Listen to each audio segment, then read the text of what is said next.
Well, thank you. A Stop Spitzer campaign is heating up and building in New York State tonight, targeting the governor's proposal to grant driver's licenses to illegal aliens. Two members of the governor's Democratic Party oppose that measure, along with a host of others. They join me here tonight. Assemblywoman Ginny Fields, Assemblywoman Pat Eddington, both of Suffolk County and Long Island. Good to have you both here. So nice to be here. Let me ask you straightforwardly. I mean, I have talked to the state senators, state assembly people. I mean, where in the world did this governor, the titular leader of your party, at least in terms of the office, where in the world did he come up with the idea for this? I think it was a promise that he made before he got elected, and he's acting upon that promise. It's a promise he made, and I don't know why, without giving us at least a heads up or some kind of discussion. What's been the reaction of your community, the constituents you represent? It's taken us totally by surprise. I think I first learned about it when I read the newspaper, and my constituents are absolutely enraged about it, and I get emails and phone calls and visits to my office and angry people calling me up, and I think that, and I believe Ginny does too, because we discussed it coming here tonight. Well, Assemblywoman Fields, you've introduced legislation. What's been the reaction?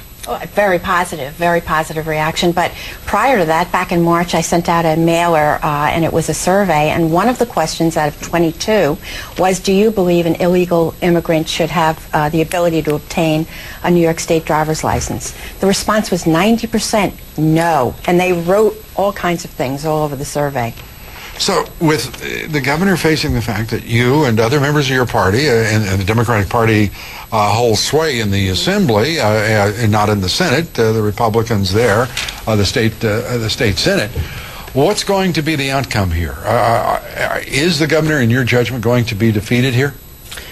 I don't know if the governor is going to be defeated, but we're working very hard to let the governor know that we're in opposition to this policy change, and that I think that this is an issue that is so tremendous that it should never be left in the hands of one person alone, and that the legislature should definitely have a say in this, and I think that the people should have a say. I think the policy needs to be examined more closely. I don't think that it was looked at the way it probably should have been looked at, and I don't believe that there's been any kind of real concrete evidence to show that this is a good policy. Well, it's not.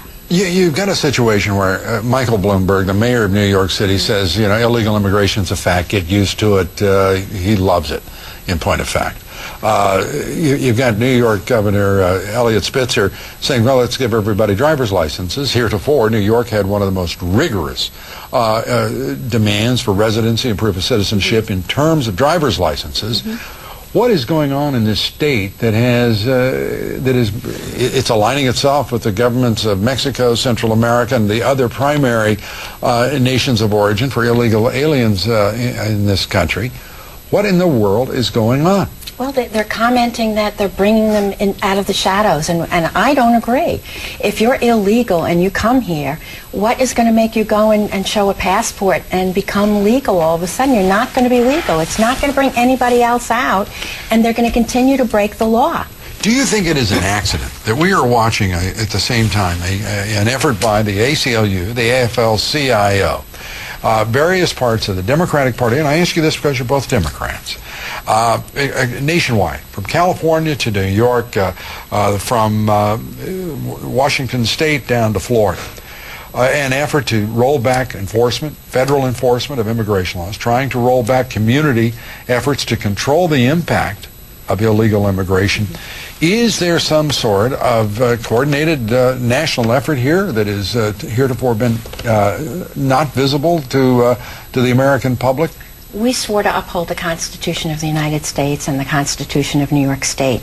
We're not seeing that with a lot of elected officials. They're turning the other cheek, and they're allowing things that are illegal. They don't get the word illegal. I think it's silly in a sense to believe that this will bring people out of the shadows and it will make our insurance premiums go down. I think that is an absurdity. Nowhere have we ever heard our insurance premiums go down when thousands upon thousands more more drivers will be on the road. If anything, there'll be more accidents, and our insurance premiums will go up. Except, of course, in the state of New Jersey. I'm making a joke. It's not an issue there of illegal immigration. It's just some horrible drivers, and the fact is that the state of New Jersey has the highest insurance rates in the country. Thank you very much. Assemblywoman Fields, Assemblywoman Eddington, thank you very much.